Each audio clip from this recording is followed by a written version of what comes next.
Salut à tous, on se retrouve pour l'épisode 1385 du Zap Image. On commence comme d'habitude avec quelques anniversaires. Tout d'abord, c'est l'ancien lyonnais Amine Gouiri qui fête aujourd'hui ses 21 ans, maintenant attaquant de l'OGC Nice. Bon anniversaire à lui. Et aussi l'attaquant italien Federico Bernardeschi, joueur de la Juventus, lui qui fête aujourd'hui ses 27 ans. Ensuite, on prend la direction de la Première Ligue car hier il y avait deux matchs. On commence tout d'abord avec l'équipe des Blues, l'équipe de Chelsea qui recevait l'équipe de Newcastle. Et nouveau succès de Chelsea, 2-0, un but de Giroud et un but de Timo Werner. Donc les Blues réintègrent le top 4 de la Première Ligue. Ça faisait longtemps, il y a quelques semaines, ils étaient 10e de l'APL. Maintenant ils sont 4e. Donc Thomas Tuchel démarre en force avec Chelsea. Donc c'est déjà son 6e match où il a coaché tout simplement. Donc pour un sacré bilan quand même de 5 victoires, un match nul et toujours aucune défaite pour Thomas Tuchel avec sa nouvelle équipe des Blues.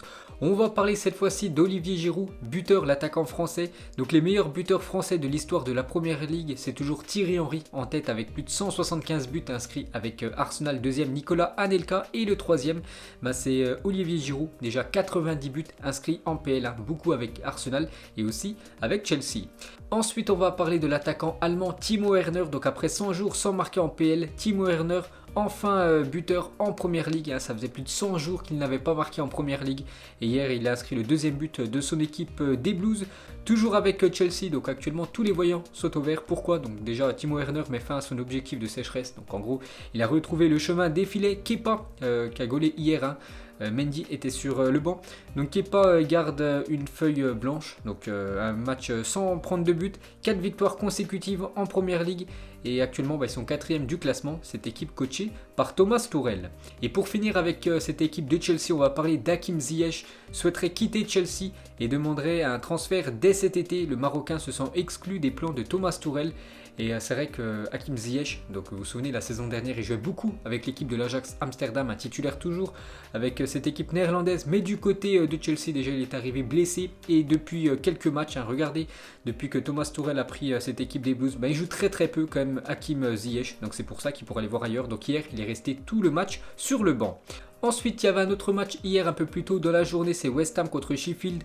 Et victoire facile de West Ham 3-0 à domicile. Du coup, on peut voir le classement de cette Première Ligue. Donc toujours un City en première position, Manchester United deuxième, Leicester troisième, Chelsea du coup remonte à la 4e place, West Ham avec sa victoire 5e et Liverpool actuellement 6e si le classement se terminerait comme ça. Donc Liverpool ne jouerait même pas la future LDC. Ensuite, direction l'Allemagne car hier il y avait le Bayern Munich qui jouait contre l'équipe promue de Arminia Bielefeld. Donc score final 3 partout, il y a eu beaucoup de buts dans ce match. Donc Lewandowski, Tolisso et Alphonso Davids ont été buteurs, donc un match complètement fou. Regardez le scénario du match, donc à chaque fois le Bayern a été mené, à chaque fois ils sont revenus au score. Donc ils perdaient 2-0, ils sont revenus à 2-1, ensuite ils perdaient 3-1, du coup 3 partout entre ces deux équipes. Donc contre l'Arminia, le Bayern tombe sur un os. En plus ça a été un match un peu spécial vu qu'il y avait beaucoup de neige hier du côté de l'Allemagne. On peut voir que la pelouse elle était recouverte de neige.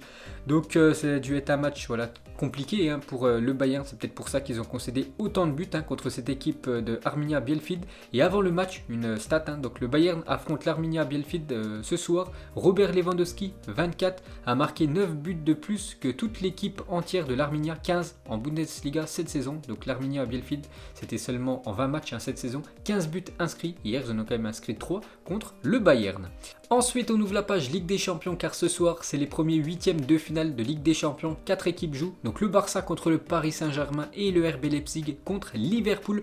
Donc on va parler beaucoup du match PSG contre le FC Barcelone. Tout d'abord la une du journal L'équipe aujourd'hui, c'est marqué en titre, ouvrir la voie. Donc même privé de Neymar et Di Maria, le PSG peut réussir un coup au Camp Nou. Donc n'oubliez pas que la dernière fois que le Paris Saint-Germain s'est déplacé au Camp Nou, c'était lors d'un match officiel, c'était cette correction, cette humiliation 6-1, en espérant que ce soir, bien sûr, le Paris Saint-Germain fasse une meilleure performance, parce que ça a été une catastrophe il y a 3 ans. Donc le coach parisien Mauricio Pochettino, il a dit c'est vrai que ce match est très spécial, nous serons prêts demain pour jouer de la meilleure manière possible. Donc il a dit ça en conférence de presse. Il a aussi aussi dit voilà, sur la remontada il y a 4 ans. Ce qui s'est passé, on ne peut pas l'effacer, mais il faut construire un futur meilleur. Et surtout, oublier voilà, cette humiliation ce soir pour les joueurs du Paris Saint-Germain qui ont déjà vécu ce match il y a 3 ans. Par exemple comme Kurzawa qui va être certainement titulaire. La même chose pour Marquinhos, la même chose pour Marco Verratti aussi qui risque d'être titulaire ce soir. Oubliez ce match en 2017 et pensez que ce soir, bien sûr, c'est un nouveau match. Et le plus important pour le PSG, les gars, vous le savez, quand vous jouez à l'extérieur en Ligue des Champions, c'est d'essayer de marquer au moins un but, parce que les buts à l'extérieur, ça compte énormément pour la suite de la Ligue des Champions et surtout pour le match retour. Donc l'arbitre ce soir, parce que vous savez que l'arbitre, c'est très important. Vous vous souvenez, l'arbitre, il y a 3 ans, Denis Etekin, qui avait complètement dégoûté cette équipe du Paris Saint-Germain. C'est vrai que le Barça avait été largement supérieur au PSG, mais il avait vraiment arbitré très moyennement quand même. Bref, donc ça sera le néerlandais Kuipers qui sera l'arbitre de Barcelone PSG. Ensuite, toujours avec lui, donc le seul précédent entre ces deux équipes sous sa direction remonte au match retour des quarts de finale de la campagne 2012-2013 qui s'était conclu par un match nul 1 partout. La dernière fois que cet arbitre avait arbitré le Barça contre le Paris Saint-Germain. Ensuite, on va parler de Marco Verratti, sera titulaire ce soir face à Barcelone avec sa charge l'animation offensive. Il devrait jouer numéro 10 ce soir, Marco Verratti. Pablo Sarabia devrait démarrer le match au lieu de Moskin, d'après le journal L'équipe. Regardez normalement la compo, bien sûr la compo probable pour le Paris Saint-Germain. Donc Navas au cage, Kurzawa côté gauche avec Kimpembe, Marquinhos et Florenzi à droite. Deux sentinelles, donc Paredes et Idrissa Gueye, un joueur juste devant. Marco Verratti en numéro 10 et côté gauche Mbappé, Icardi et certainement Sarabia côté droit. Ensuite, cette fois-ci, il y a un petit coup d'œil à la compo normalement du FC Barcelone ce soir. Donc d'après les journaux espagnols. Donc en attaque, bien sûr, Messi, Dembélé, Griezmann et Pedri. Le quator, on peut dire, offensif de cette équipe blaugrana avec du De Jong et Busquets en milieu de terrain. Et derrière, c'est là vraiment où on voulait voir qui allait commencer. Donc ça pourrait être donc déjà Alba côté gauche avec peut-être Umtiti, l'anglais et Sergino Dest. Donc la charnière 100% française, mais Umtiti et l'anglais cette saison, ils ont eu beaucoup de mal. C'est vrai que souvent je regarde les matchs du FC Barcelone et c'est très moyen leur prestation. Donc peut-être une carte à jouer pour l'équipe du Paris Saint-Germain. Ensuite, un petit coup d'œil à la une du journal Sport, c'est marqué champion de luxe, bien sûr. Le duel entre Léo Messi et Kylian Mbappé. Ce soir, ça s'annonce bouillant. La même chose pour Marca, le visage de Mbappé et le visage de Léo Messi. Tout le monde attend ce match. Donc du côté de Barcelone, hier, voilà, les joueurs sont arrivés bien sûr à l'hôtel et ils ont beaucoup été insultés, hués. Donc le bus du Paris Saint-Germain et notamment Nasser, donc le président du Paris Saint-Germain, a été la cible d'insultes par la part de supporters du FC Barcelone à son arrivée à l'hôtel. Donc je vais pas dire les insultes, vous pouvez voir c'est quoi. Donc lâcher Messi voleur ou encore une insulte ont été criées à l'encontre des joueurs du Paris Saint-Germain et surtout du président du Paris Saint-Germain. Donc laisse Messi tranquille voleur, parce que vous savez que le Paris Saint-Germain aimerait pourquoi pas s'attacher les services de Lionel Messi pour le futur mercato. Ensuite, quelques photos des joueurs du PSG, donc Kylian Mbappé, pouce levé, en espérant qu'il réponde présent ce soir. Mbappé, c'est là qu'on l'attend vraiment dans les grands rendez-vous. Ensuite, toujours du côté de la Catalogne, donc les supporters barcelonais ont allumé des feux d'artifice devant l'hôtel du Paris Saint-Germain dans la nuit, dans le but d'empêcher les joueurs parisiens de dormir, pour qu'ils soient fatigués pour le match de ce soir. Ensuite, côté Blaugrana, quelques déclarations. Tout d'abord, Koeman, le coach, il a dit « Nous sommes très excités d'affronter le Paris Saint-Germain ce soir ». Il a aussi dit le PSG une équipe solide et ça sera une égalité très intéressante. C'est vrai que c'est quasiment le même niveau, le Paris Saint-Germain et l'équipe du Barça. Donc il parle de cette fois-ci Gérard Piqué. Donc Piqué va bien, il s'entraîne avec le groupe depuis 4 ou 5 jours. Il va bien physiquement, j'ai encore un jour pour décider. Il est absent depuis longtemps. Nous discuterons et déciderons demain, donc dans la journée. Il va décider s'il va mettre titulaire ou non Gérard Piqué. Là, ça fait déjà 5 jours qu'il a repris l'entraînement. Mais Gérard Piqué, ça fait plus de 3 mois qu'il n'a pas joué un match parce qu'il a une grave blessure. Mais il pourrait être titulaire ce soir. Le défenseur espagnol. Et concernant Ronald Araujo, donc il l'a dit en conférence de presse, donc il est bien forfait pour le match ce soir. Ensuite, toujours avec le coach catalan, il a dit « Je ne vois aucune équipe vraiment supérieure au Barça. Mon équipe joue bien et se sent bien physiquement. Et pour finir avec lui, nous pouvons battre n'importe qui. » Donc voilà les déclarations de Koeman. Avant d'affronter le Paris Saint-Germain ce soir, il y avait aussi Jordi Alba en conférence de presse. Donc le défenseur gauche espagnol, il a dit « La vérité est que nous nous sommes beaucoup améliorés, mais nous sommes confrontés à un adversaire très difficile et nous devons être prudents. Ce sera très difficile, bien sûr, de battre cette équipe du Paris Saint-Germain ce soir. Et n'oubliez pas que depuis l'arrivée des Qataris Le PSG et le Barça se sont rencontrés à 3 reprises en phase éliminatoire. Le Barça s'est toujours qualifié contre l'équipe du Paris Saint-Germain, que ce soit en 2012-2013. Donc le Barça s'était qualifié, la même chose pour 2014-2015 et la même chose pour cette saison 2016-2017 avec cette remontada historique. Donc en espérant que cette année ça soit la bonne pour le PSG. Ensuite, toujours avec cette Ligue des Champions, donc Adidas dévoile le nouveau ballon de la Ligue des Champions pour la phase finale de la compétition. Donc ça sera ce ballon-là qui sera le ballon du match ce soir pour ces 2 matchs de LDC. Toujours avec les ballons de foot et c'est officiel, la Première Ligue dévoile son nouveau ballon pour la fin de la saison. Donc aussi un très beau ballon de la part de Nike. Ensuite, jetez aussi un petit coup d'œil au programme de la semaine parce qu'il y a aussi des énormes affiches tout au long de la semaine. Donc les 2 matchs de Ligue des Champions ce soir. Demain, il y a aussi Porto, Juventus, Séville, Dortmund.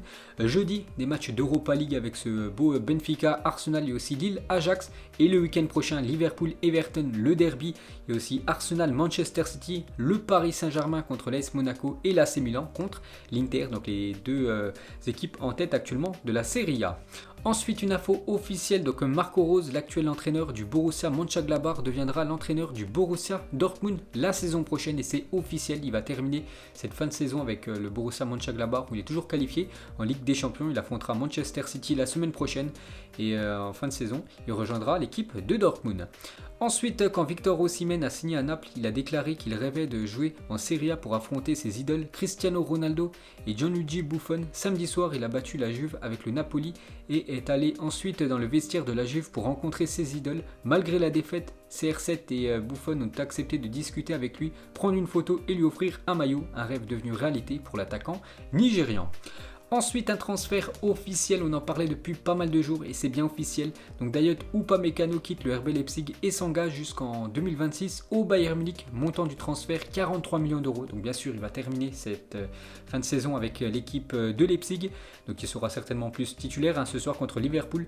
Et à partir de juillet, il s'engagera avec l'équipe du Bayern Munich. Un montant du transfert seulement 43 millions d'euros. C'est quand même très très peu. Donc c'est un énorme coup réalisé par l'équipe allemande du Bayern Munich. Parce qu'il est surtout très jeune et très performant. Dayot Upamecano et le Bayern Munich niveau recrutement, regardez les joueurs qu'ils ont fait ces dernières années à des prix vraiment très très bas comme je sais pas, Gnabry seulement 8 millions d'euros ou des joueurs qu'ils ont même accueillis gratuitement comme Robert Lewandowski et Leon Goretzka.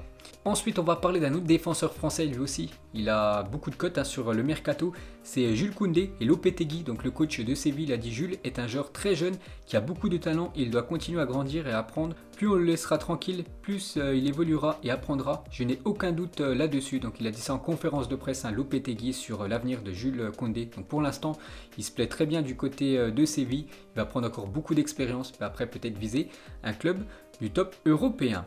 Ensuite, 2 artistes ont reproduit le tête contre tête entre Lukaku et Ibrahimovic sur un mur aux abords de San Siro. Donc magnifique fresque, vraiment dessin très bien réussi, juste à côté du San Siro. Donc comme j'ai dit, dimanche soir les gars, c'est le derby entre l'Inter et l'AC Milan. Ensuite, une déclaration de Odegaard, il a dit revenir au Real Madrid à la fin de saison, on ne sait jamais ce qui peut se passer. À l'heure actuelle, je suis concentré pour donner le meilleur de moi-même à Arsenal et apporter mon aide à l'équipe. Donc déjà, il va regarder s'il joue du côté des Gunners. Et il va certainement aussi regarder si Zinedine Zidane est encore le futur coach la saison prochaine de cette équipe du Real Madrid. Ensuite, toujours avec le Real Madrid, on va parler du trio milieu de terrain, légendaire. Toni Kroos, Luka Modric et Casemiro ont disputé 942 matchs, toutes compétitions confondues, et marqué 75 buts à eux 21 pour Kroos, 26 pour Modric et 28 pour Casemiro. Le trio infatigable et indéboulonnable de cette équipe du Real Madrid. Ce trio qui a gagné quand même les 4 dernières Ligues des Champions ces dernières années. Ensuite, on va parler d'un jeune anglais, il s'appelle Charlie McNeil, donc c'est un nom à retenir parce que quand on voit ce qu'il a fait, donc déjà il a marqué plus de 600 buts dans les catégories jeunes de Manchester City avant de rejoindre lors du dernier mercato estival l'été dernier, le voisin de Manchester United. Donc le week-end dernier, il a marqué 4 buts dans le derby contre Manchester City U17 de Manchester et embrassé l'écusson de Manchester United. Donc voilà une petite info sur ce jeune anglais. Je pense que s'il continue à marquer autant de buts, parce que plus de 600 buts dans les catégories jeunes, c'est quand même énorme. On le verra certainement jouer dans quelques années avec l'équipe première des Red Devils. Ensuite, une photo collector de CR7, Benzema et Sergio Ramos il y a quelques années au Real Madrid. Le Real Madrid dominait le monde du football. Aussi ce trio légendaire des 3 joueurs merengues. Et pour finir, on termine bien sûr avec le match ce soir, le FC Barcelone contre le Paris Saint-Germain. Donc mettez-moi un prono pour ce match, on ne parle pas de qui va se qualifier, on parle juste pour vous, voyez qui s'imposer ce soir ou un match nul.